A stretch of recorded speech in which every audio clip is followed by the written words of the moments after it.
When people get into backpacking, sometimes they will focus on the wrong gear. They'll obsess over tents and jackets and stove and all the little knickknacks that they bring with them. But in reality, only 4 pieces of gear truly determine whether your trip is going to be comfortable or miserable. And surprisingly, there are some often talked about pieces of gear that are not even on this list, a very big piece of gear in particular. After thousands of miles of backpacking, including the Pacific Crest Trail, I've learned that these are the 4 most important pieces of gear. And if you get these 4 right, backpacking can become dramatically more enjoyable. If you get them wrong, your trip might feel much harder than it should. And if you're new to the channel, hi everyone, I'm Justin and welcome to the channel. Let's hit the trail. Here we talk about all things hiking and backpacking, especially backpacking. So if that's your kind of thing, like the video, subscribe to the channel, all that fun stuff. Let's get into it. I'm gonna count down my 4 most important pieces of gear, and the last one is often overlooked and might surprise you. Now, to be honest, I wanted this to be the 3 most important pieces of gear, but I had a really tough time deciding between number 3 and 4, so I'm including them both. And number 3 and 4 are kind of interchangeable. And number 4 is going to be your sleeping bag, or in this case, your quilt. This is your primary insulation system at night. So after you've been hiking all day and you're tired, it might be cold outside, this is going to provide the warmth and recovery that you need. And temperature rating is critical here. If your bag or quilt isn't warm enough, you're gonna spend the whole night just being cold and not actually sleeping. And that'll have a huge impact on how you feel the next day. You can wake up tired, less motivated, and just less comfortable overall. I've had plenty of nights where I have slept nice and warm and I have been toasty all throughout the night, and I've had nights where the quilt or bag I brought just didn't quite meet the conditions, and there is a huge difference on how you feel the next morning. Now, on the other hand, if you bring a bag or quilt that is too warm, you can wake up hot and sweaty and just have disruptive sleep because of that. So choosing the right temperature rating is key. This is what you're gonna cozy up to and bundle up in at night, and you're going to want to like it. If you're new to backpacking and you haven't looked at quilts yet, I highly suggest you do. Over the years, I have come to learn that I prefer these over bags. I really only use these sleeping bags in really cold conditions now. But whether you go with a sleeping bag or a quilt, just make sure you get an adequate temperature rating. Now let's move on to number 3. And again, this could be interchanged with number 4, but this is going to be your sleeping pad. And this is one of the most underestimated pieces of gear, especially for beginners. Most people think their sleeping bag is all they really need to stay warm, but in reality, there is a lot more to it. When you lay on your sleeping bag, you're compressing all of that insulation underneath you. And when that insulation is compressed, it's not going to do its job and insulate. And then the ground is going to pull all of that warm air out from under you, and you're gonna end up cold. Your sleeping pad creates a barrier between you and the ground. And the insulation that your sleeping pad provides is measured in R value.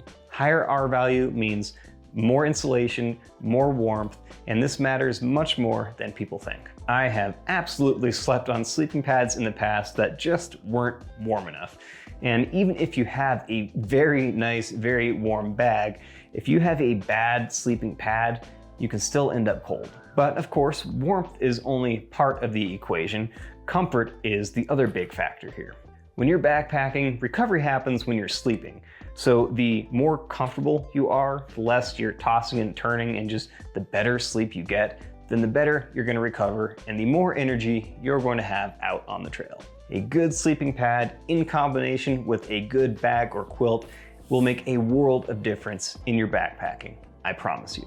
If you're curious, this is the brand new NEMO Eclipse.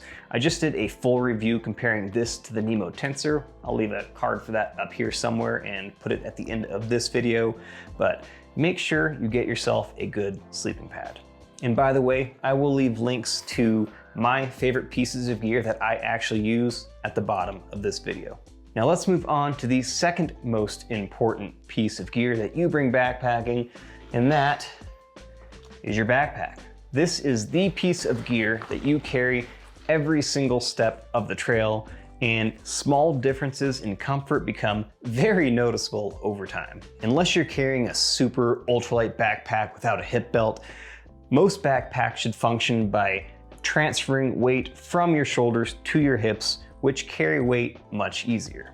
A poorly fitting backpack can put strain on your shoulders, can make your back hurt, it can give you pressure points, and just make your overall backpacking experience miserable. Fit is extremely important. You have to have the right torso size, the hip belt needs to feel comfortable, and of course, the overall design of the pack makes a big difference. I think a good fitting backpack should kind of just disappear on your back and just kind of become part of you. I think if you're carrying less than 30 pounds and your pack feels uncomfortable, you probably did not get the right fitting backpack. When you're hiking for multiple hours or multiple days, a good fitting, comfortable backpack is going to make a world of difference, and a bad fitting backpack is going to make you regret going backpacking. Now, a quick piece of advice if you are choosing a backpack, there are a lot of ultralight options out there that, to be honest, are pretty freaking awesome, but they are designed to carry loads of less than 25, sometimes less than 30 pounds. So if you're carrying more traditional gear and you think you're going to be carrying more than 30 pounds routinely, I would definitely go with a more robust backpack. And let's put this back up there. One thing that you'll notice is not on this list is a tent. And let me explain. Most modern tents are pretty good, but a tent doesn't affect your recovery at night like your sleep system will. You're not wearing it, so it doesn't affect your comfort on trail nearly as much. And hell, some people don't even use a tent. You know, some people will use a tarp, some people use a hammock, some people like to cowboy camp. As long as you're sheltered to your comfort level, that's all that matters. And while it is nice to have a good tent, it is not one of your most important pieces of gear. All right, back to the video. All right, it has come down to number one. This is what I find to be the most important piece of gear while backpacking, and that is your shoes. And I am due for some new ones. Everything in backpacking comes down to your feet. And if your feet aren't happy, you are not going to be happy. If your feet are hurting, nothing else matters. If you have blisters, nothing else matters. You could have the best backpack, the warmest sleeping bag, most comfortable sleeping pad, but if your feet are hurting every single step, the whole backpacking experience is going to suffer. Your shoes affect every step you take. They determine whether you get blisters or not. They affect your joints, they affect your fatigue, and they affect your overall comfort on the trail. Good shoes should feel invisible. You shouldn't even notice them. You shouldn't think about them. Bad shoes, you're gonna be thinking about them all day. Finding shoes that work well for your feet will dramatically improve your backpacking experience, your hiking experience in general. You don't necessarily need the lightest shoes. You don't need the most popular shoes. You really need shoes that fit your feet, and everybody's feet are different. Now, we could have that debate between hiking boots and trail runners. I switched to trail runners years ago and I have never looked back, so I would suggest trail runners. But ultimately, it's about your comfort and shoes that fit well and don't rub and don't give you blisters. If your feet are comfortable, everything else will become easier. I highly recommend spending up on shoes. Don't go get some budget shoes. Get a good, reputable brand. And again, ultimately, you need to get shoes that fit your feet.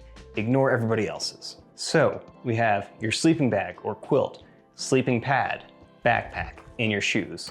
If you get these 4 pieces of gear right, your backpacking experience can improve dramatically. You'll be more comfortable during the day and you'll recover better at night.